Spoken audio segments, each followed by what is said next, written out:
Welcome to Directly Correct, a PLS podcast with Cole and Scott. Today's guest, Alan Colquitt, lead talent planning, succession management, and assessments at John Deere. Thanks to our sponsors, Lightcast. The world is full of talent data, but more data can lead to more questions, uncertainty, and stagnation as organizations sift through it to figure out what's fact from what's fiction. Lightcast talent intelligence platform answers your most difficult workforce questions to drive meaningful business results. With more than 20 years of experience as MC in burning glass, Lightcast accelerates your work, bringing together hundreds of billions of vetted, constantly updated data points and incredible insights to drive strategic talent decisions.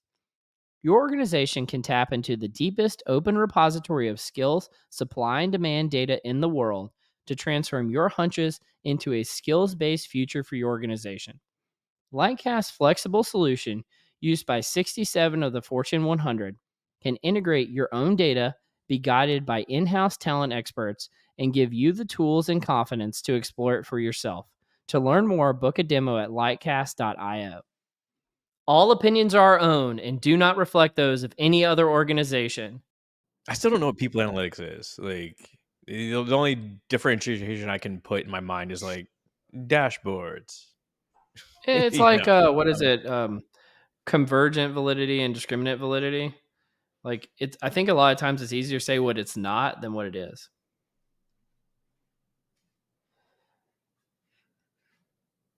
what IO is not, or what people analytics is not. What I think it's a lot easier to say what IO is because it's like there's literal like manuals about like what it consists of, and there's been tons of research on it and like all, journals. Whereas people analytics was like this emergent property that happened in Yeah. HR in multiple places over periods of time, and so like a really powerful person could come into the field and just say, well, this is what it is now. And people will be like, all right, I guess it's something different, but it's not really codified like what it is and what it is not. And that's why the academics always get upset about it. It's like, first, can you define what people analytics is? Like, okay, God, we got to do this again. Well, I think it's a fair question though, because like this is what It I'm is. struggling with, and I it does feel like old wine, new bottle, right? It feels like it's like a new term for something that we've already been doing for a while. Perhaps it's more Sure. inclusive. You could argue it's an umbrella term for more sort of the analytics space, which I can totally get behind, but to not define it like just leaves a big question mark over my head, right? Yeah. I don't know what it means. I think about this stuff very practically. I Hmm. think what what do people do who are called people analytics practitioners? Right. And the reality is, it's not that diverse. It's diverse. It's not that diverse, right? When you look at like what IO psychologists who go into the working world do, it is very, very diverse. I mean, there's people all over the place doing different things. And So so you're I saying just, that IOs would not fall under people analytics then, no, I'm or saying that there's less overlap? there's overlap. There's things that are IO that are not people analytics. There are things that are people analytics that are not IO, and there's a large overlap. But you're saying there's less variance in the people analytics space? If you actually looked at what job titles of what people do, yeah, I think there is. It's like Okay. Now analyst, now I'm just really senior analyst. confused, and I really think that we just need a definition now because I was thinking of people analytics as a umbrella term over IO and other areas, but now it's sounding like something totally different. Well, I mean, we may just disagree on this, and that's fine. I don't know if we disagree. I just don't know. We don't know. Well, maybe Alan has an answer for Maybe us. Alan Hey, has an Alan. answer. I always have an answer for something. Well, I that's would say, why you're here. Well, so yeah. tell us, in your opinion, are people analytics and IO psychology interchangeable? Are they different? Are they like a Venn Uh, diagram where there's overlap and there's things that are distinct amongst them? yeah, What's definitely. your perspective? Yeah, I think so. I mean, a lot of people, analytics people, are not psychologists at all. A lot of Yeah. data scientists types. There are a lot of them doing people analytics stuff. Even economists, behavioral economists. Mhm. I think probably. I mean, if you look at real analytical people in organizations, we're probably the IOs are probably the maybe close to the minority now. Yeah. I Well, agree we're with like a that. plurality, is what I would call it. It's like we're a large minority. Yeah, yeah. I mean, there's the difference between there's people analytics people that know how to do analytical work, but after they're done, they don't know what to do. These are like economists like that. Mhm. Like I was just reading, what pisses me off about economists is they, Here um, we go. Let's like do it. this one, like I just got this. What is Yuri it? Easy, he's awesome. But in the end, you read it and you're like, it's just a bunch of studies. Like, Yuri, what should we do? It's like And we found this result because we controlled for all these variables, and yeah, there you go. lots of great studies. Like, okay, what should we do now? Like, what would you tell us? Should we do it? Should we use it or not? And so there's no like underlying theory or perspective that gives you guidance. That's my problem with the economists playing in our space. I think they're doing a lot of the coolest studies, but in the end, you're just left kind of wanting. Um, so yeah, I don't know. How do we get into that? I think that's right though. They don't have a theoretical base to replicate their results, right? You can like increase your R squared all you want, but if you don't know Yeah, what it's doing and like a basic understanding of human nature, yeah, and then you don't have what the good is it? content well, how do you fix it? Like if Yeah, you find yeah, yeah. out that this doesn't work and people aren't coming in or your incentives only work for the people that pick up roadkill on the interstate. Yeah, that's a David Futrell line. Then like, all right, well, what do we do with the rest of the 99.9% of the jobs? And so anyway, I like I spent more time reading economic um, economics journals over the past 10 years than probably even but probably than psychological research. um, but it always is it's brutally difficult to get through. Number one, very quantitative, and in the end, they don't really give you a whole lot in terms of guidance on what to do based on what they've found. But some of it, the research is just fascinating. Oh, it absolutely is. And by the way, what was the name of that book you were holding up that you're referencing? It's called Mixed Signals. Yuri Okay. Nizi, he's an economist, and some of the coolest work by Nisi and Rushcini. I assume Italian. I don't know, but they did a lot of cool research, and really are in some of the most indicting, I think, studies of pay for performance that you'll read. Well, so like, what's an example of that? Well, like one of them is this classic study of this Israeli daycare center, right? So and if you got kids, you take them to daycare, and they pick them up late, and it irritates the teachers and the staff because they have families to get home to. So like, what do you do? Well, of course, you find the parents. Like what you need is incentives. So Yeah. of course that's the right way to do this.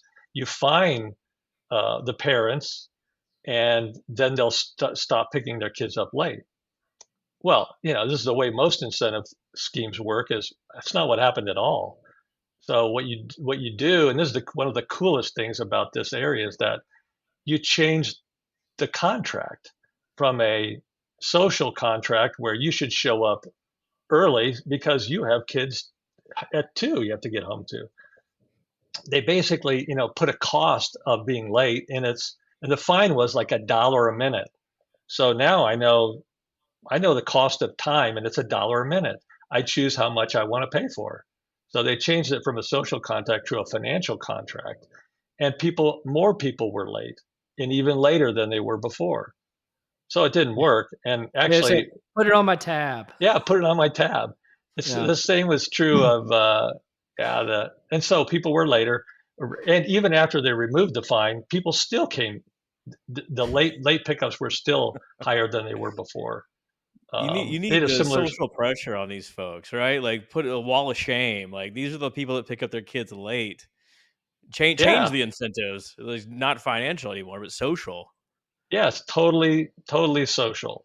Having the teachers' pictures of their kids, on their, like a name tag. Here are the kids that I'm not seeing because I'm waiting on you. Oh Ooh, that's wow. Something I heavy. think That shame, is public scathing. shame really is more valuable, and public hangings. Public hangings? Is that what we're bringing back?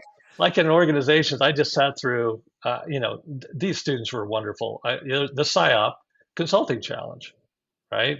I don't know if you've Mhm. ever seen or heard of it or whatever. I Yeah. hadn't, and I participated in it this year. We give them, the current gig, that I have gives them the challenge, and they they take the data and they figure out, what should we do about it. And one of them was one of the solutions was, um, you know changing performance, the performance management system, to, you know, so people are more collaborative. And I've been around this for forever. Mhm. That's a really low potency, um, very low potency solution. A high potency solution is public hangings. You literally, not actually, but like you fire the leaders that are not collaborative and you promote the people that are. That will work. And that almost never happens either, It does almost it? never happens. People disappear. All of a sudden, it's like, what happened to George? I don't know. He just disappeared.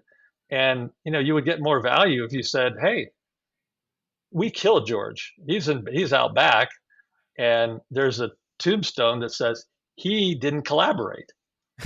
No, I don't really mean that. What I mean is you should get rid of George, but you should let the informal system let everyone know why George is gone, and it's because not collaborative, leaving dead bodies all over the place. Whatever the behavior is that you really want, and that's a powerful, um, Yeah, leverage point. that's the crux of a performance management system, right? To increase the behaviors that you want in an organization that promote Yeah, the mission, vision, strategy, whatever, and you know we'll de-incentivize those ones that we don't, or public hanging, as you put it. yeah, yeah. It's just performance management is fine, but it's a lag. It's a lagging, Yeah, yeah, yeah. intervention, not a leading intervention. I think you can do it, but it's better doing it later down the road of the change process than early. Leadership interventions are really the most powerful. Is performance management fine? I feel like you've written like 20 articles that it's not fine. Yeah, no, it's not fine. It's not fine at all. Well, what's I mean, broken it's about not. There's nothing about it that's fine, really. Well, what's wrong with it? I mean, tell us, enlighten us. Well, I think it's rotten to the core. Really, it's really more like performance management isn't really what we even need anymore. It's more performance enablement is a pretty good term, but it's gotten kind of bastardized by people that really, I don't think really understand necessarily why enablement is a better option. I don't think we really understand why we have it anymore, and I don't think we understand why we have it the way we have it, like how it got connected to rewards and pay for performance, why it got connected, and whether that purpose really made any sense. It didn't. um, and so I think we don't even know why we do it anymore. And if we were stepped back far enough, no one steps back far enough. I think I'm the only one foolish enough to spend enough time on it to try to understand it.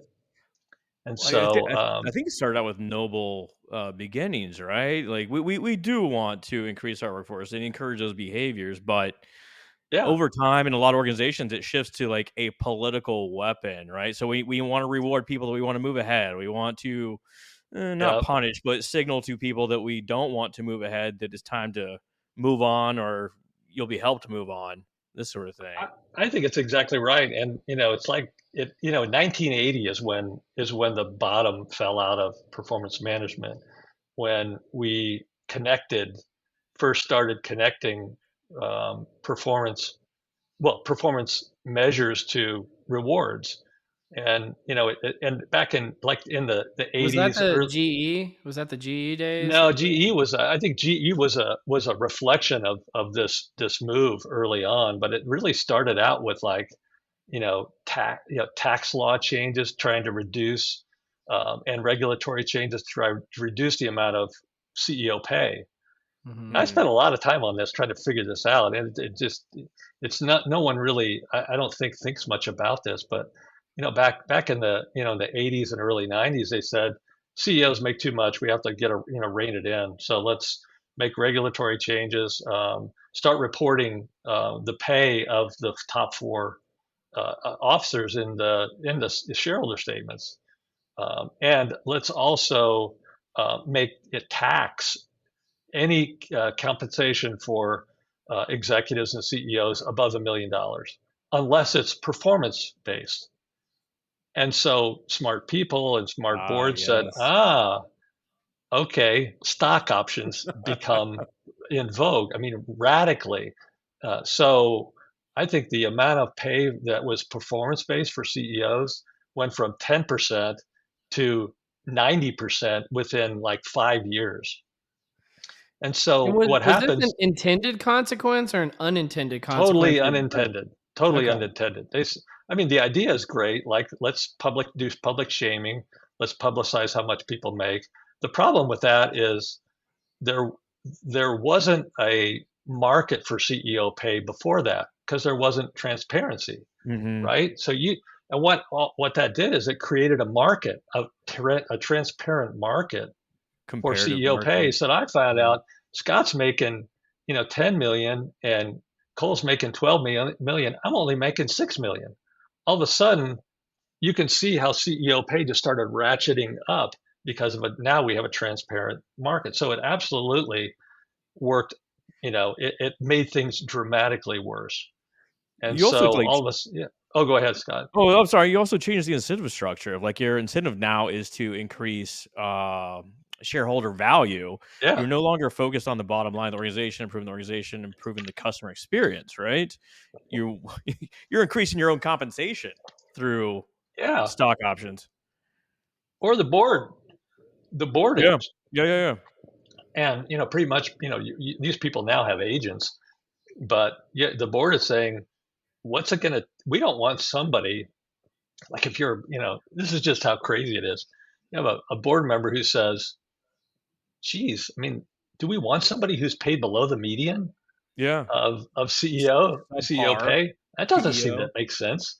Yeah, so all of a sudden you just get this ratcheting up. So all of this stuff was crazy, and then all of a sudden, pay for performance became a thing, and it just cascaded through the organization. It was good for CEOs. Why don't we connect it to, take it down deeper in the organization? But what are we going to connect it to? We don't have good measures of performance, It's- objective measures like stock price, things like that. Performance management ratings. I mean, yeah, we yeah. have those, and all of a sudden, ratings became really important and tied to reward distribution. And no, we haven't looked back since then. And since like the early 80s, I think the amount of your pay that's variable pay based has gone up every year. And the number of people that are part of variable pay plans has gone up every year as well. And so I think for the last, 40 years we've done that, and now, performance management has become a way to distribute that money. Then you see GE, like, how are we going to make sure that we don't overspend this budget? How are we going to connect it? So we force a distribution so we Mhm. can manage how much money is spent uh, on on rewards on our merit budget or our bonus budget, so we don't overspend it. It becomes an administrative exercise, and that's how calibration happened. Well, we can't just go in there and do this. We have to meet beforehand to make sure we calibrate so we get the right performance distribution, so we get the right reward distribution. I mean, it all makes good sense, except it's pathetic. It just doesn't work, and no one remembers why we did it. In all seriousness, so you've done the history lesson. You've gone and dug into why all these things happen and the intended and unintended consequences of it, and where the current state of the research is on what works and what doesn't work. If you had to tear it all down and build performance management from scratch right now, and you wanted it to be effective, what would your why be? Like why you're doing it, and what would the components of it be? The how. Yeah, I mean, I think the why doing it is A, it doesn't work. Two, it's never worked, and we've worked on it for 50 years and haven't improved it yet. So with the why is it doesn't work. The other thing is the other why. That's probably the most important why because nobody cares about the research, right? And they have their own. This is back to Cole to We your care. point. We care, Yeah, Alan. but That's why you're here. nobody else cares. Even some of us don't care. So the research um, s- overwhelmingly suggests that worst case, we're committing malpractice, right? I think we are. Um, Just through number unintended consequences of this sort of thing. yeah, oh yeah, Yeah. yeah. And knowing what we know about the quality of ratings, how can you, in good faith, how can you stand Yeah, there and say, I think we yeah. should use ratings? They're like, dude, that's malpractice. You could get sued for Or that. you get a 1 through 5 rating for your performance throughout the year. It's like, okay, Yeah, okay. oh yeah. With all But sorts of recency bias, halo bias. I think the better reason to do it is like, the world is changing and how the world is changing. It's not, it's not going to support a performance management system like this that's, individually focused when we're all working in teams. It's based on a job description and competencies when jobs are disintegrating. And, I think the world is changing so much, even agile. You can't use traditional, PM 1.0 in an agile environment. I mean, I work in an agile environment now, and it's ridiculous. You just can't, especially when you're working with people that don't even, your CEO doesn't even sign their paycheck. With all these partnerships and alliances and Mhm. joint ventures and all your dependencies on um, outsiders to get your work done, you don't manage their performance. I mean, how are you gonna? You don't control their pay. They're not part of your bonus system. What do you're going to put some onerous, like mercenary service level agreement in place that, and then you're going to put the thumb screws to them, which is what we do to vendors. We put the screws to them, and then we get every last dollar from them. And then we say, thanks for your partnership. Like, this is not a partnership. And if you really want, Very strong hierarchical. results, you'll treat them like employees rather than vendors. But with the dependence on all this stuff, I mean, how you get you can't manage performance in this world in this way now with half the people that you depend on are not even your people. Well, what do we Alan, do then? How do we handle this, right? this Like, is we've exactly what I dreamed this conversation would go as, and it's going so great. I love Oh, this. Thank you, I Alan. just get so angry. My capacity for outrage is just so diminished anymore. But I think what you do, the most important thing is you got to change the comp. You got to the compensation creates the market for all of this nonsense. And so if you really said, you know what, it just doesn't work. And when I talk to senior leaders, like one on one, they know it doesn't work, but they don't know what else to do, honestly.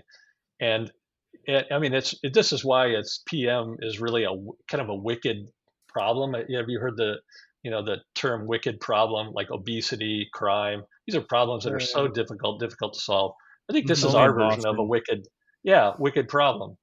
And it gets even harder because you ask employees, would you like your pay based on your performance? And what are they going to say? Yeah. I mean, what else would it be based on?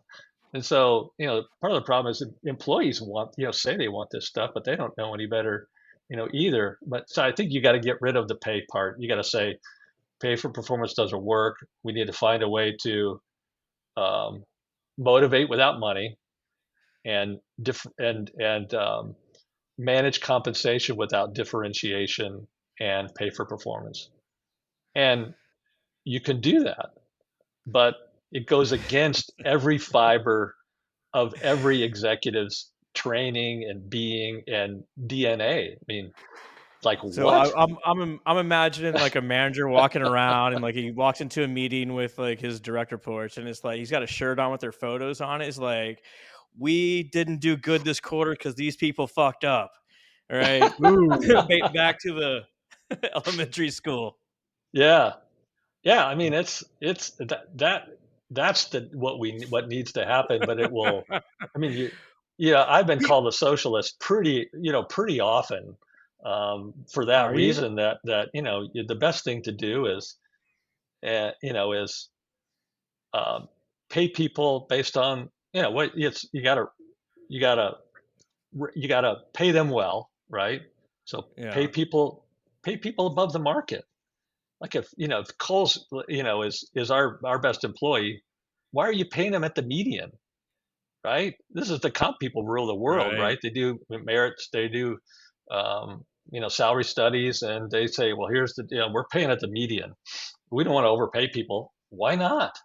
Yeah, Yeah. pay people well, um, and grow their pay over time. So I would, instead of giving merit increases, which are 3%, that's based on the market too. That's not really based on what people are doing. We can't measure whether who has merit and who doesn't. So pay them give them cost of living increases and pay them and give them market based adjustments. You get Um, you get pay compression issues where, inflation rises higher than the market rate and this sort of thing. yeah, There is something to be said about tenure-based pay where if someone comes in and you see that they're willing to stick through tough times, you should pay that person because they stick through it. Other yeah, people just give up as soon as like something goes wrong. yeah. No, I agree. I mean, if you, like, I think we should, and I mean, people would just throw me out. But I think we should say we're going to promote. Unless something really comes, the wheels come off for you. We're going to promote you every 5 years. I don't think we tell you that, but Hmm. our Hmm. budget should be based on if you stick around, you do okay, you do what you're asked. We're gonna promote you every 5 years, and you throw out all the other bonus money, all the other merit money. You could fund this, and then their pay, they get a raise every 4 or 5 years, and you say, you know what, you're doing great. We're going to promote you. I mean, that's a big deal, getting promoted. I remember when I in my first gig, I remember one of my bosses saying, you know what, I think that 70% of the people we have here in the company today will never be promoted. And I remember going thinking, huh, I didn't know anything. I was just a stupid young, IO saying like, I think we could answer that. You know, Hmm. 2 weeks later, 3 weeks later, or whatever, we look at it and say, yeah, I think it's about 60%. And of course, they went, huh, interesting. It's like cocktail party conversation, right? Huh, I was right. You were wrong. Okay, pay up. These are executives saying, just making, just thinking out loud. And of course, they did nothing with it. But ever since then, I'm thinking, yeah, we should promote these people and incorporate it into our budgets. That's what you raise pay that way. It doesn't even have to be a lot. People, you send messages that you're doing a good job. We're gonna, we're promoting you. And now comp people don't like it because they have to administer a system with 20 levels instead of 15 or Yeah. 14 or 12, and they go, "What? They like broad banding." I'm like, "No, narrow banding." Uh, And of course, Well, they start to have fits. well, let me ask you a question. So imagine you could get a group of comp people, a group of performance management people, and a group of executives on board. Like, let's say a CEO of 1,000 person company is listening to us right now, and they say, "I'm going to throw out all the stuff that Alan said was bad, and I'm going to replace it with all the stuff that Alan said was good." Do you think that for and that you got all the players on board to do it? Do you think that firm would outcompete its competition just based on making that change? And if so, why aren't firms doing this? Because you would think it would just be a playbook for how to outcompete everybody else. Oh, I have no doubt that they would outcompete. And the idea is like right now, most of the focus on PM is trying to make it. How do you make it suck less? Right. That's mostly what we're trying to do. hmm Make it less of a headwind instead of turning it into a tailwind. But I really do think if you said get the pay part out, manage compensation, worry about motivating high performance and supporting and enabling high performance and motivating people with things like direction, purpose, autonomy, mastery, all the things that we know really matter. Um, and um, and managing performance separately from that. I think if you really focused on, performance management as a way of providing direction, providing alignment, connecting, aspirational goals to my work, and then having managers that weren't worrying about keeping score all year and differentiating their people all year, teach them how to, give feedback and enable people to make progress every day. um, and then, instead of doing performance reviews, do after action reviews after you're done with stuff. Figure out, what went wrong, how do we fix it, how do we get better next time, how do you get better. Spend a lot more money on development and growth and, career development, things like that. I think you will outcompete. You won't have managers worrying about, all right, it's that time of year again. You won't have managers worrying about what's the right incentive system. Should we change the mix? Should we keep Mhm. it the same? Should we keep our foot on the pedal? All that stuff goes away. You don't have to worry about any of that. Consensus, calibration, it all goes away. And you're just left with enabling performance and success. And I think, and making rewards more predictable for people. I mean, people like more predictable rewards. Are you going to lose some people? Yeah, probably. You'll lose some people that are short-term compensation Yeah. types. But Kind of high principal agent theory people, that's like my that's the principle, like agency theory. That's the most evil theory that we have.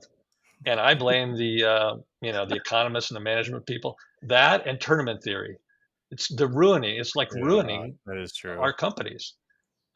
If you haven't read Ghoshall's address to the Academy of Management meeting 2005, I think, and it was published in Harvard Business Review. I read it once a week. I'm kidding. I have no idea what that is. But Ghoshal basically said, "Listen, all you, we're ruining these organizations by our theories." So he's speaking to his peers in the Academy of Management and saying the chief perpetrator of this is agency theory, which was he hanged after this meeting? I think I think he died actually before this actual meeting or shortly thereafter. He passed away very shortly, either before or after that this was published. I think he had done the address and it was published posthumously. But um, those two theories, along with, you know operant conditioning, the law of effect, are probably, those are the things that are in the head of uh, of executives. And agency theory is based on classical economics. People are motivated by money. They're individualistic. All those things. That's all part of it, and that's why none of this changes. They're like, "Are you telling me can't use money to motivate these folks, and that people aren't rational?" Hell no, they're not rational. I mean, how could they be? I mean, they're your employees. You know good and well they're not rational. I'm so glad you're here. Like, I don't even necessarily agree with everything you're saying, but I just love hearing you saying it. Like, this is so fun for me. And Alan, I think you know this because I told you offline, but like I cited a ton of your work on my dissertation, all that kind of stuff. So this is kind of an awe moment for me, personally. But would you like to join us in the confusion matrix? Oh yeah, bring it. The confusion matrix. Bring it. I love it. Well, we'll operate some agency yourself. Do you want to do more Waffle House, or do you want to do 3 random questions? What's Waffle House? I have my own Oh, issue with okay. Waffle House. I think you've Going down already that road? made your decision, sir. I I'm think we have I'm to happy find out. to tell you about Waffle House. Yeah. What's That's your fine. experience with Waffle Houses? Cole owned one. Well, No, I he owns one. didn't. No, I don't. Oh, God. here's my problem with Waffle House, and this is kind of a rule. I have a few rules. I probably need more to keep track of more of them. One rule is I will never ride a bike with a basket with a little white dog in it. Okay, that's one rule for me. Okay, That'll okay. never happen. Number two is I'll never eat in a restaurant with a drain in the dining room. And Waffle House That's has a fair. drain in it. It's like, why would you have a drain I in I think it's the pretty dining room? self-explanatory, Alan, I why there's a drain. I think so too. So that's one of my rules, and I came up, yeah, after eating in a Waffle House with the boys. We were coaching out of travel team driving out to um, you know Nebraska, and like we're sitting there. I'm like, there's a drain right there. Wonder why? What is that for? I don't think it's Just makes good. life easier, right? Just Yeah. put everything right in the middle. So tell me about what's the Waffle House? We'll do Waffle House. Okay, your choices are a great performance management system with bad leadership, or great leadership with bad performance management system. Hmm. It's kind of a Sophie's choice, meant to make you It waffle. is. It is definitely a Sophie's choice. I probably would take. I would take great leadership with bad performance management system any day, because I think leaders will work around. Well, I think Yeah. good leaders will work around them. Bad leaders will salute it and say, "We have to do it. I don't know what else to do." So I would choose the good leaders all day long. So, I guess what you're like a PM system isn't a panacea. It can't fix all sorts of things, right? No, I definitely agree with you. I mean, one thing that we need to keep in mind in our world, and our world is not entirely HR, but in HR is what I call essential support work, right? Yeah. So we're not, we don't, a company that's focused on creating a world-class HR organization is going to die, right? That's not going to help you win. What's going to help you win in our business is, like, um, and like having equipment that's smart, IoT with the right kind of technology and machine learning and things like that with great equipment, world class. That's world class. Um, Doing it, making sure that we have the right people, the right process. We could have the best process in the world and still go out of business if we can't make Yeah. good equipment and we can't leverage the technology that we need. So yeah, no, we're performance management is insufficient for a company winning. Strategy is What a lot more better. Good strategy. well, what are the implications when like performance management goes wrong? Like at the individual level. No, and to me this is a Have you ever good. seen anything like this? Yeah. Oh yeah, yeah. I think what can happen with essential support systems like HR, if you have a world class performance management system, you won't necessarily win, but if you really do it badly, you can lose.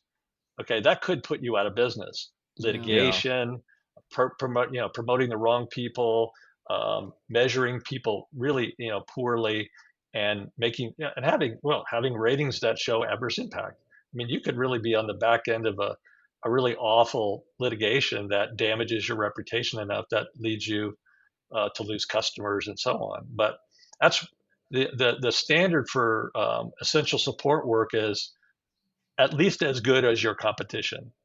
And Mhm. if you're not at parity with your competition, you can go out of business. If you're, working in a manufacturing organization and, environmental stuff is essential support Yeah. work. But if you don't do that at parity and blow up a plant or something like that, yeah, you can go out of business. But if you have a world class, you know, Mhm. environmental organization, you could still lose Yeah. I if you have used a to have terrible this queued strategy. up. I don't remember the exact citation now, but I remember there was this meta analysis a few years ago on performance management, and it showed that a third of the time, performance management makes people perform worse, not better. Yeah, that's And feedback. That's Avi Kluger's yeah, yeah, meta-analysis. yeah. Yeah, no, it's one of my favorite articles. That I don't know how many people have read that, but I mean I that's have. kind of bone-jarring How stuff. how would that work? What like, I'm not asking y'all to recount the article per se, but it seems like it's obviously having the opposite effect. Why would they perform worse? Just because 'cause they're misaligned to the goals? Or they get sidetracked into behaviors that they I shouldn't think be? there's a variety of reasons, but and that's why it's a meta-analysis of kind of coming Yeah. through all the literature. But I mean, I just imagine some of it is just reactance. So like your experience with something actually ends up demotivating you, and therefore you perform worse. Because in my mind, the whole why of performance management is to try to get people to perform better. And then you realize, like, okay, a third of the time people perform worse as a consequence of what we're doing. Maybe doing nothing would be better than even doing something in this case. I think you're right. And a lot of what they found is that that feedback gets disconnected from the work. Yeah. This is why I like, this is why I like rock climbing so much, and it just gives me a different perspective on feedback. Like feedback is really helpful, in like in rock Oh no, climbing, I teaching fell. people to rock climb. But It's a quick feedback loop. yeah, you fall. It's like that was a bit. Yeah, that was. Don't do that anymore. Um, but I think they found that the feedback gets disconnected from the work and becomes much more personal. And when it rises to kind of rises up the ladder from task related to this is Mhm. indicting me as a person and everything I stand for, then people get very distracted and from the work, and that's partly why people didn't perform better, because it threatened their core identity. Well, so you were a rock climber, or you are a rock climber, but you were also like a meat cutter at one point, weren't you? I remember the Amalgamated Meat Cutters Union. You bet. So Still got tell my tell us about, card. like, how does one become a member of that union? You go in and somehow you convince somebody to hire you. I can't even remember how I first got my first meat cutting job, but that was a good. I mean, I was making. This is back probably 19, you know, late 70s, mid to What are late you cutting? 70s. Sides of beef, pork? Well, the first place I went to, was a real meat market. I mean, you got sides of beef on a truck. You had to Yeah. unload them and hang them on the hooks and slide them in, and then you would, which you don't see anymore. You would have days where you would break beef, and so you basically take that and turn it into steaks and roasts and other things. And break beef days were great because I mean, just blood everywhere and gunk everywhere, and you deal with the big stuff, and then you go in the break room with the cashiers, the pretty cashiers, and they're just disgusted by you Oh because you yeah. have just blood head to toe playing euchre. And they're like, "Oh, can't you sit somewhere else?" Serial But killer those were the walking best. through Those were the. the best day. Absolutely, looked like you just were in a mass murder. Did you ever do some Rocky moves on it? Little punch in the side of beef? Oh yeah, a lot of punching, a lot of punching. But that stuff's hard too. You got to wear gloves. Yeah, I'd break your hand.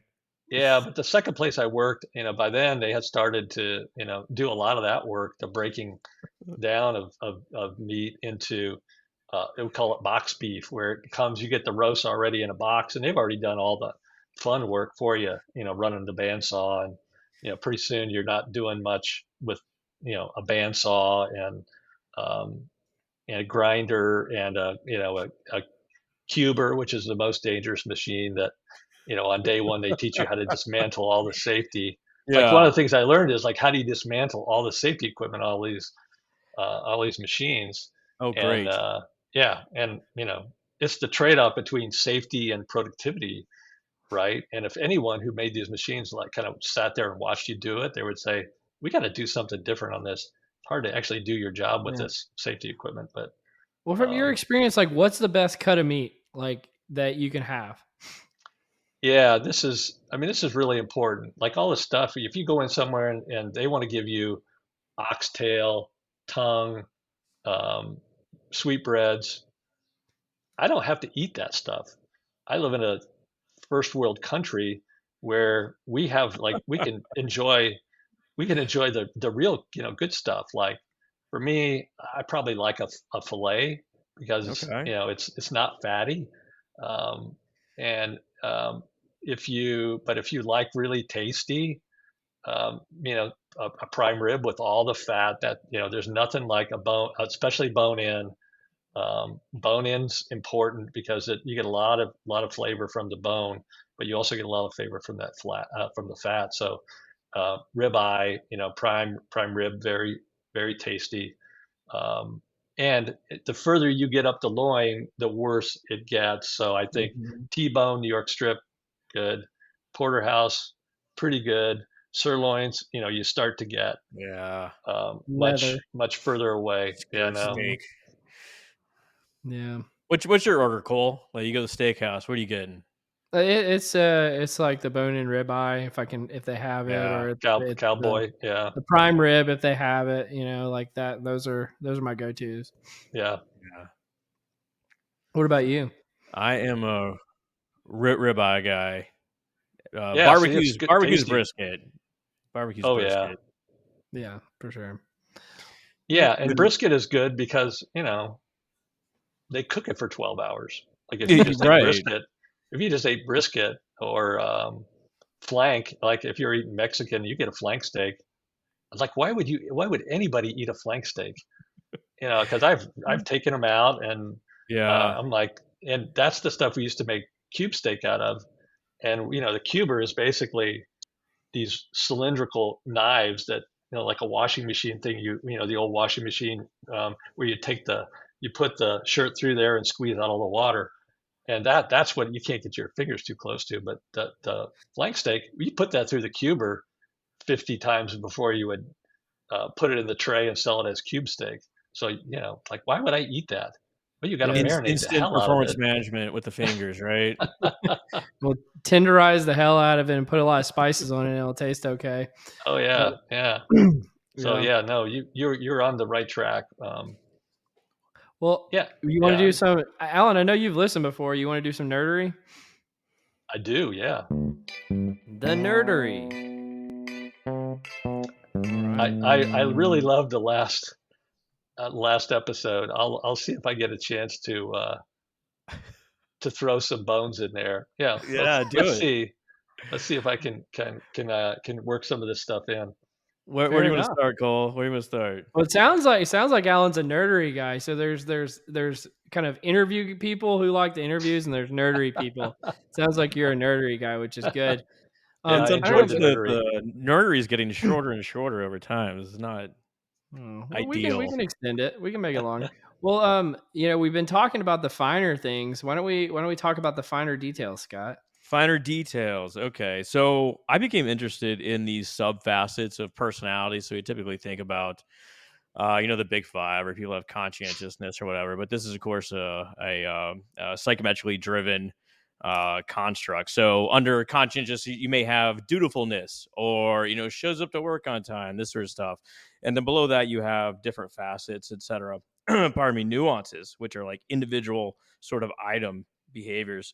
And usually we talk about these domains and how they relate to other behavioral outcomes, life outcomes.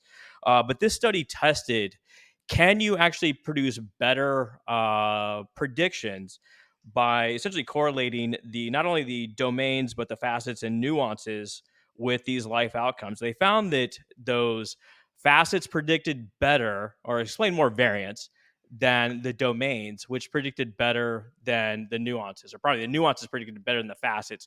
So if you're going to predict something small, you need something small. And if you need something larger, you need a larger sort of domain. But it's another tool in the IO toolkit that we don't have to rely on, big constructs. We can get down to more specific facets and nuances for personality. I found it kind of fascinating.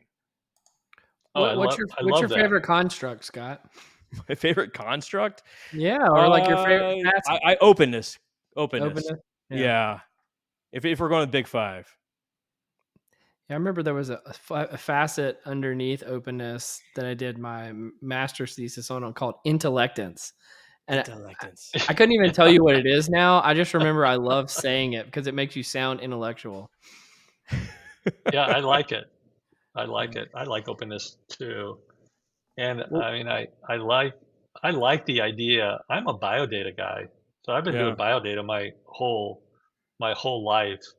Even in the womb, we're doing capturing biodata instruments, items.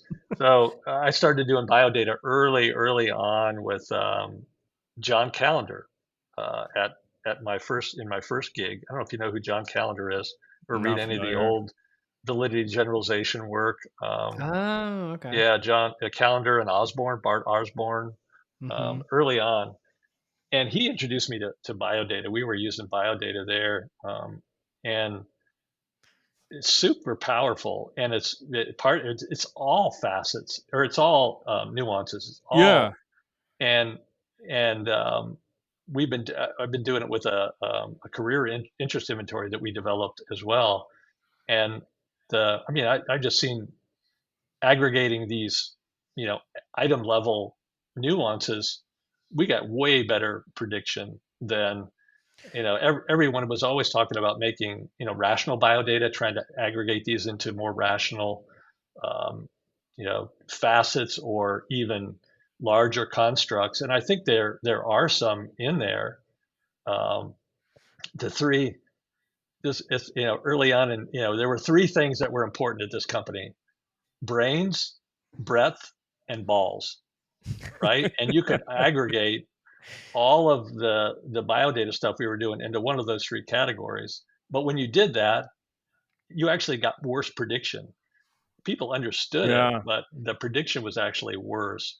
And so Interesting. I really believe that I like the idea of these nuances, and trying to and trying to get a taxonomy, a more kind of reliable agreement among these taxonomies, because I think we could do that with biodata items, Yeah. and these biodata items are just amazing, and a lot of them are really personality items at their core. Ethan Mollick found that like 80 to 90% of the scales out there essentially just factor and analyze into a facet of one of the big five. So we got Yeah, just a plethora of scales out there, Yeah. yeah, and you can essentially just boil them down to like one of the five factors, really.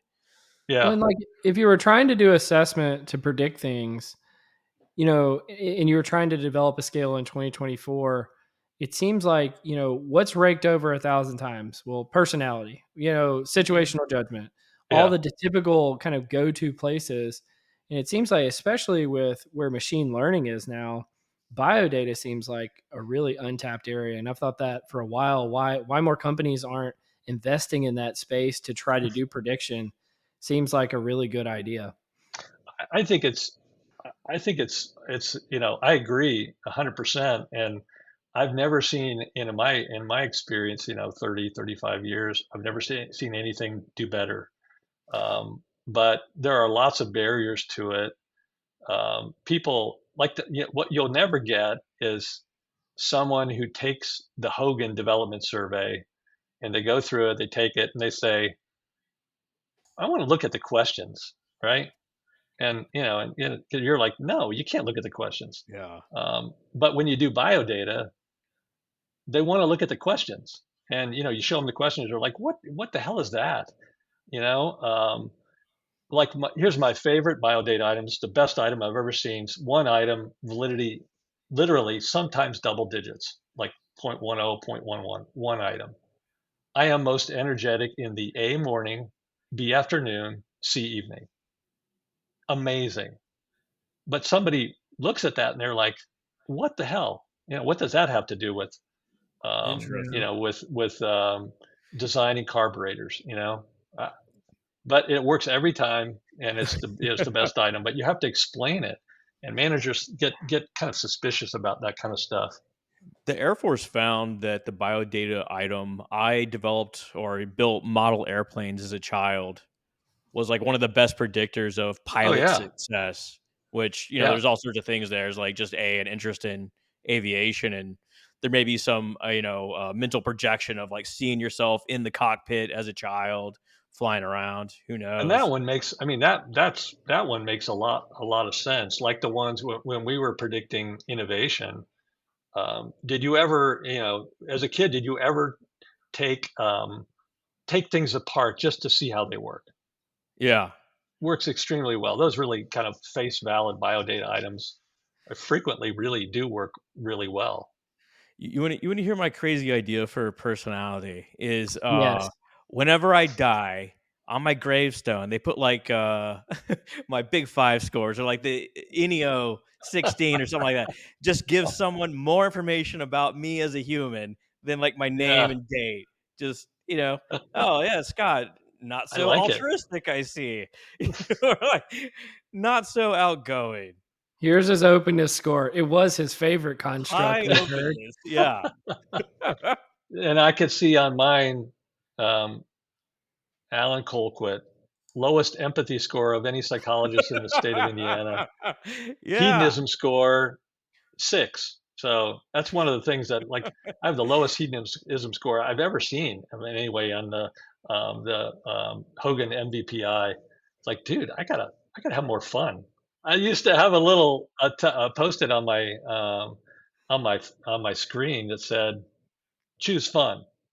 It was just, it finally got old and just fell off, and I threw it away. But yeah, Alan, low stop heat. and have Low. some fun I'm for a a all while. business kind of guy.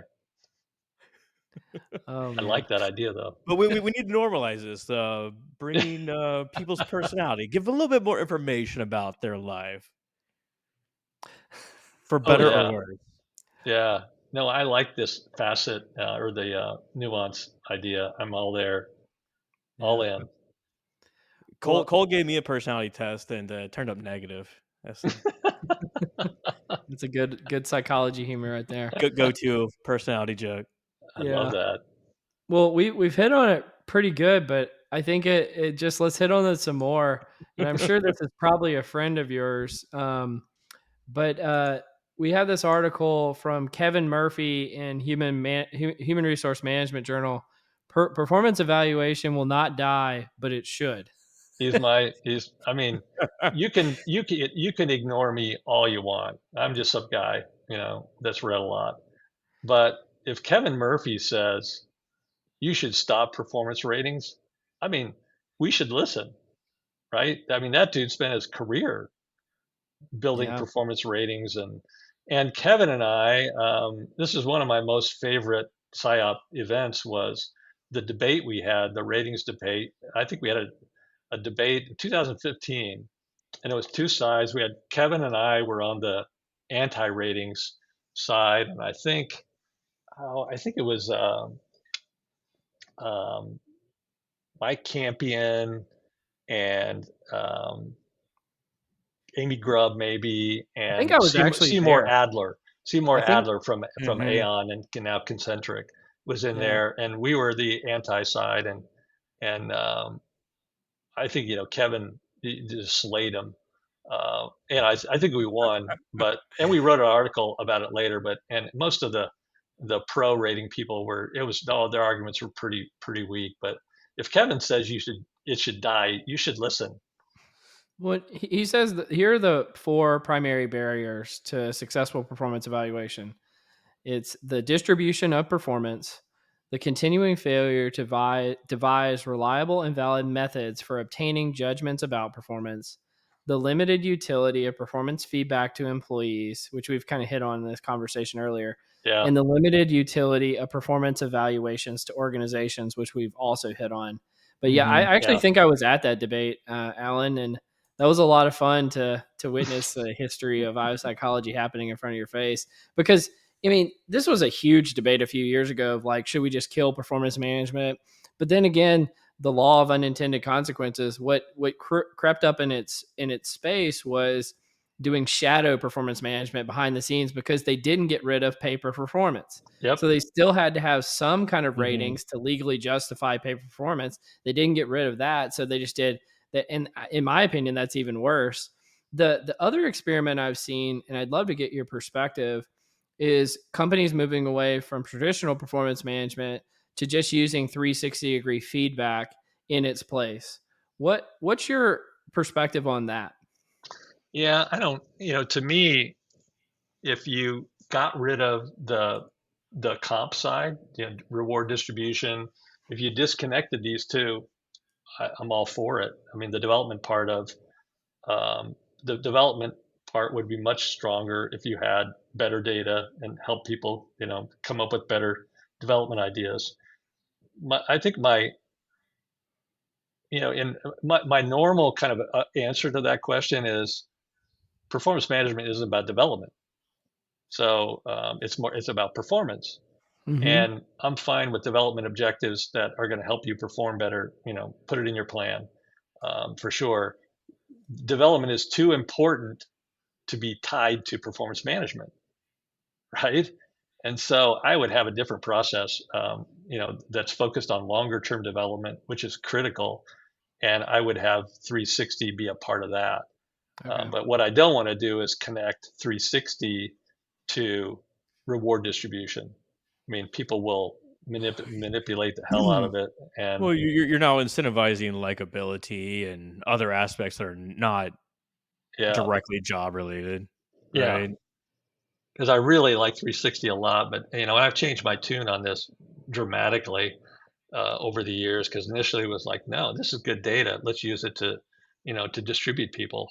Mhm. But I didn't know what I was doing, and this was back in the day when when GE was king, and I was introducing all the things, all the systems that I'm now arguing that we should dismantle. I mean, I put them all in place, thinking I was pretty cool Oh, out yeah. there on the bleeding edge, and I remember I got interviewed for a book on performance management, 25 years ago, and you go back and you read that, and I was like, yeah. I said, I thought it was the right thing to do, but it's probably the most painful, year, 2 years, 3 years of my life. And now I look back on it and say those were the stupidest things you could have ever done. But we got caught up in it just like everybody else did. I remember someone, a grad student, granted, proposing the idea that managers should rate every direct report every day and then aggregate it throughout the years. Like, this is just silly. This is not going to you, work. you can see how a good IO would recommend that. Yeah, yeah. Yeah, yeah. I mean, it makes sense. Yeah. It's like, at least please do a dissertation on it first before trying this out in the wild. Yeah, don't. Like, can we please? Yeah, You man. gonna do the last one? Yeah, this is a fun one, or maybe Well, we'll, not. we'll I'll see. I'll be the judge of that. Yeah, Do you, Mr. Low Hedonism? yeah. Do y'all find your jobs meaningful? I love that. Thank goodness I'm not British. Yeah, this is Well, classic Brit, though. You know. That is a very pessimistic view. 37% of British workers don't think so. And I assume this is a range across jobs and not just like knowledge workers. Yeah. But 37% that believe that they're not making a meaningful contribution. This includes 42% of men and 32% of women. Londoners feel feel they're less fulfilled than other regions, and only 50% felt proud to tell someone else what they did for a job. I This love that is question. this is scary. Yeah, it is scary. Well, I mean, they slap you across the face with the title because Yeah. they said it. 37% of British workers think their jobs are meaningless. Like that's, I mean, it They doesn't. might There's be no, right. They yeah. might be They right. they may Well, have a pretty high standard too, you know? Yeah, we're all so the not, thing, splitting the atom, that's for sure. well, Yeah. I had a weird reaction to this, and it's probably not what they were intending by reading it. My immediate thought was like to an experiment to run over like the next 5 years to see of the jobs that were considered meaningless, what percent would be automated by AI versus the jobs that weren't meaningless. And I think this is kind of a running theme of the discussion that Scott and I have had is we hoped that the automate like all the AI would come for the meaningless work, right? But it seems Yeah. like it's actually coming Uh, more for the meaningful work. And so, is the number of British people who think their work is meaningless going to go up over the next 5 years because all the meaningful work is going to get taken by AI? I don't know. That's an interesting, I mean, it's an interesting theory for sure. I think my first reaction, was, and this is what we do, I think, in organization is we kind of, in some ways, I think we indict the people. So we indict the employees for not appreciating the meaningfulness of their job, rather Mhm. than, I almost, feel like this is a referendum on the company, the companies they work for, and the managers that they have, that they can't create some sense of, introduce to them or and help them see the line of sight to the meaning that does come from their jobs, I not meaningful, like not like meaning in terms of splitting the atom, and like there's not very many of us that are gonna be involved in stuff that shakes the world, but um, yeah, and I got into this pretty heavy into the purpose and meaning part, and there was a Fast Company series on this, and the Shake Shack guy was on there, and they were talking about how do you make a someone bussing tables and cleaning tables feel a sense of purpose and meaning, and to read them, he said he accomplished this. So I think even if you can get partway there for for roles like that, I think it can be done. well, I think more. Of course, I'm you know there's the story of the, janitor at NASA, and, yeah, it's probably apocryphal, but Kennedy's walking through, and the guy's like, "Well, I build rockets. Whatever." He's like, "Well, clearly you're a janitor." He's like, "No, I keep the floor clean so people can, have a clean environment and, build these great machines and, advance our humankind, etcetera." yeah, So I think that's right. Yeah, I mean, the yeah. shorter version, I think, is like you said, I'm not cleaning the floors, I'm putting a man on the moon or Yeah. something like that, which is It's really yeah. cool. It's the story of the three Masons. I'm building a cathedral. So I'm not laying bricks. I'm building a cathedral. Now, I mean, that sounds when you say that stuff in organizations, they just roll their eyes at you and say you're Your performance rating just went down a little bit. socialist, hippie.